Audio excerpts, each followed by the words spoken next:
Good morning. It is June 25th and it's day 13 on harvest. And as you can tell, I'm not in the harvest field today. We got rain last night and this morning.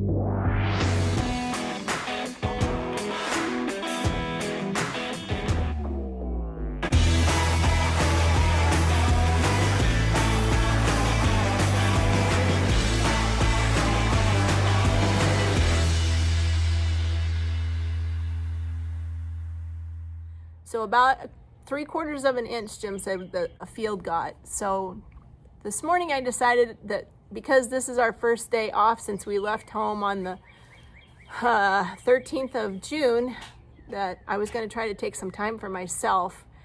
And that involves a little bit of some exercise, which I've been trying to do more of, just get me out of the chair and helps with the mental state. But anyways, so I did that this morning and I waited way too long because I slept in.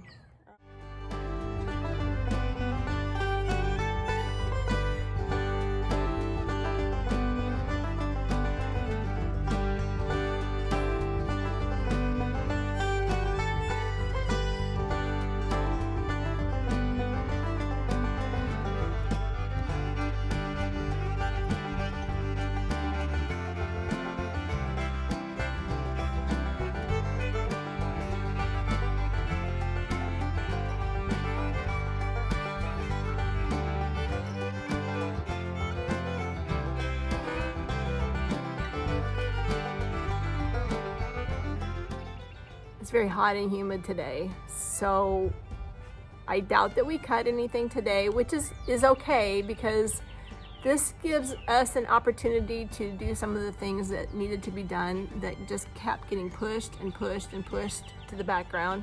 And one of those things involves some updating on the software or something with the combine, and there were some little irritating issues that Jim was hoping that he could get fixed today. So our KanEquip people from Ellsworth, Kansas is at the field right now with Jim. Well, we had a rain last night, so we've got some time to take care of some much needed issues, software updates, things of that nature. Part of our KanEquipment family from Ellsworth, Kansas has come down. Chris, the tech, is working on it. We'll see how he's doing.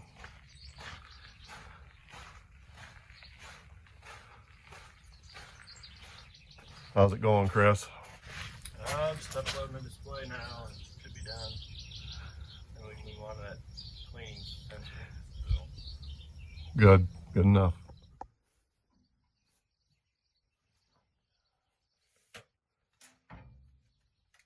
So we've got an updated chaffer speed control thing that's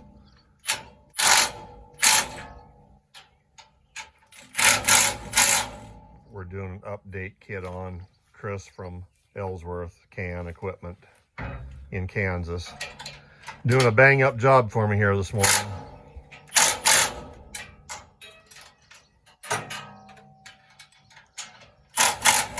But we won't really know if my fan speed control issue's fixed till I run for a couple hours, because it'll drive me crazy for a while and then it'll be good for a while, and we just won't know until we get in the field. Words of wisdom, Chris? I ain't got nothing. That's like me, ain't got nothing. Anyway, appreciate Chris being here. Really appreciate KanEquipment from Ellsworth, Kansas working with me, and Heath, the service department, dealing with me for the last 3 or 4 days and get this stuff resolved. Anthony from Modern Ag, which is it safe to say it's part of KanEquip? Sister company. Sister company KanEquip. The guys have been out today. I wasn't really broke down, but we were addressing some issues, and Anthony come out from Alma, and kind of got GPS tuned in because I got new software. Some stuff was needing updated, and the new software kind of made other things go away. Is that safe to say? Calibrations, yeah. So, Anthony, tell me what you did, and well, I guess we know what you've done. It looks like we got success, right? I think so, yeah. I think we should be good. Just recalibrated, calibrate the roll, the steering valve, and everything else. So there again, thanks to KanEquip, Modern Ag, and everybody involved for the patience of putting up with me and my persistence to try to get things working. So there you go. And like I said, I was able to take some time for myself this morning, did some laundry, laundry, bills that needed to be paid. I make hair bows, so I had some orders that I needed to try to get done. Can you hear that cardinal? He or she is so happy. But I also thought maybe this would be an opportune time to kind of try to give you some real, genuine sort of things that's going on right now in Zeorian harvesting. Maybe not so good things, but it's just stressors that are part of the job. As we all know, or maybe you don't know, the northern states, North Dakota, South Dakota, Montana, are all dealing with a drought, and in Montana particularly, grasshopper issue. So we've gotten phone calls now from 2 different people that we were counting on working for this summer, letting us know that they wouldn't be needing our services. So that leaves a couple people left that Jim needs to either get in contact with or waiting for a phone call telling us don't come, that type of deal. I'm going to keep my fingers crossed though that won't happen. So we have something to take us up to Montana. It's my most favorite place to be. It's been a lot of years, I think since 1989, that the harvesters were told don't even come due to lack of crop, and maybe it's time again for that phone call. So that's a concern of ours.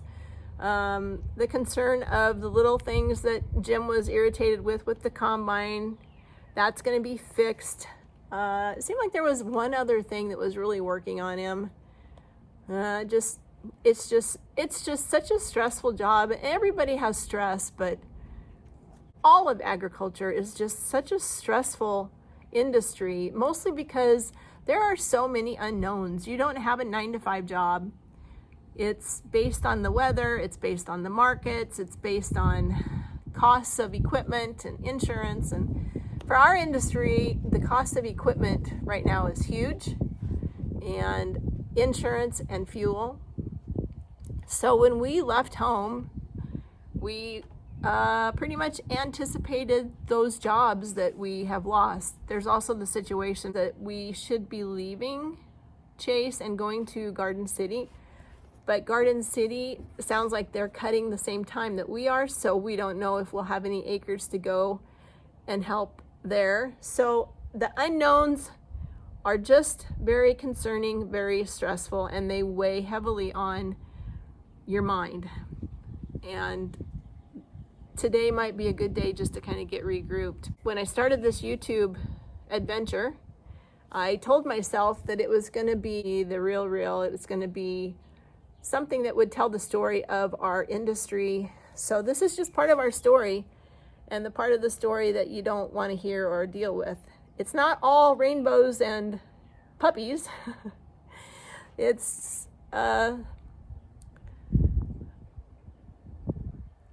stressful sometimes. So when we lose acres, we lose income. We have nothing to fall back on. We have no safety net. It's just basically you're out of luck. Sorry, you're out of luck. No subsidies, no insurance to make up for that lost income. The situation that we have right now isn't just a Zeorian harvesting concern. It's a concern for the entire industry of custom harvesting. There are really big outfits out there, and there are really small outfits like us out there, and we all depend on the same thing: acres and grain. And I hope that this isn't being viewed as a whiny, oh, woe is me, because that's not what I want. I just want it to be something that maybe helps others understand why when this happens, it's such a concern to people who are out there trying to make a living doing the job that we do. When harvesters roll into these small little towns, it is 2 weeks of great increase in income, because when we roll in, we have mouths that need to be fed, so the grocery store is affected by nobody showing up. The fuel man is looking for his harvest, of course, when we roll in, and if nobody shows up, they suffer. The people who run the RV parks and hotels will suffer. So all of this is like a trickle-down effect. It's not just us that are affected.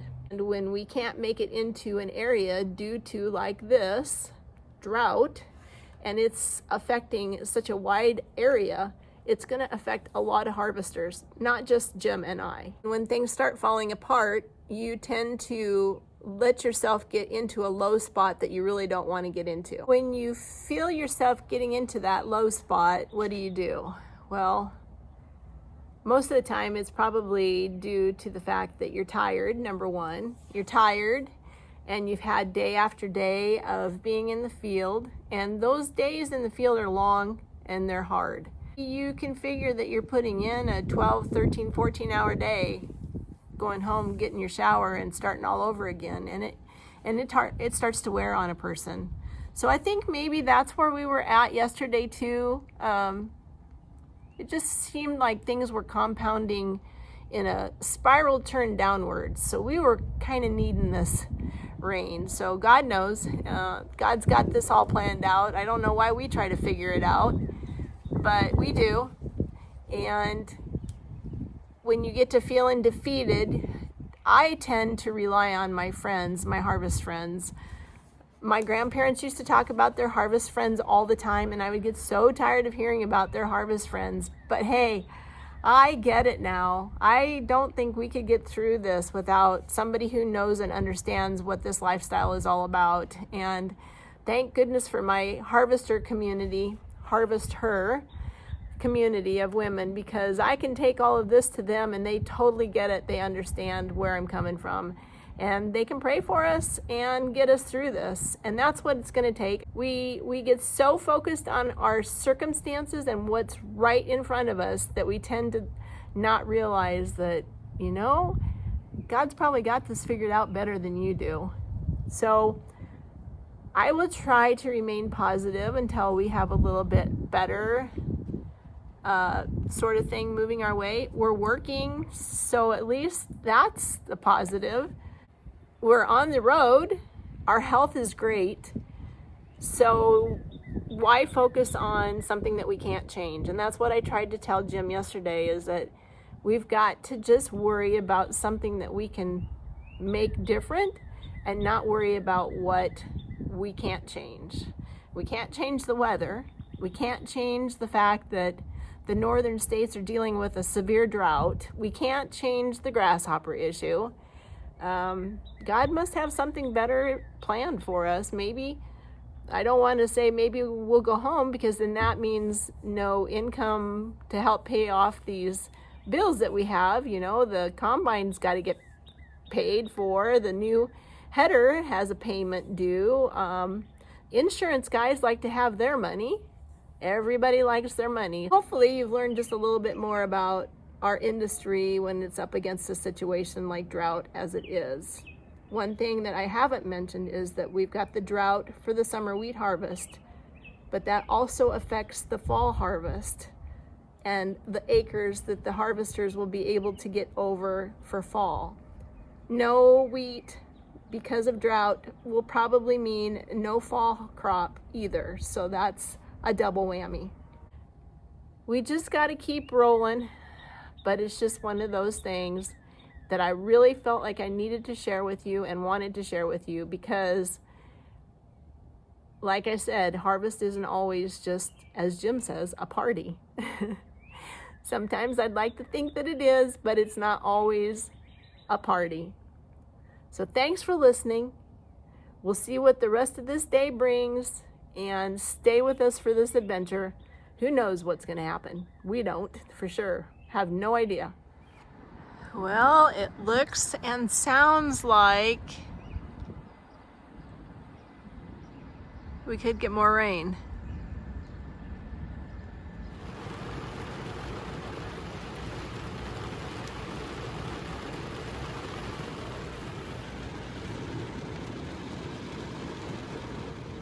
Wowza, that looks ominous.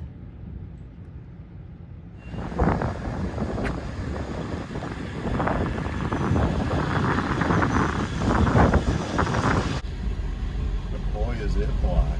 It is black. Hit the windshield wipers once for me, would you? Thank you.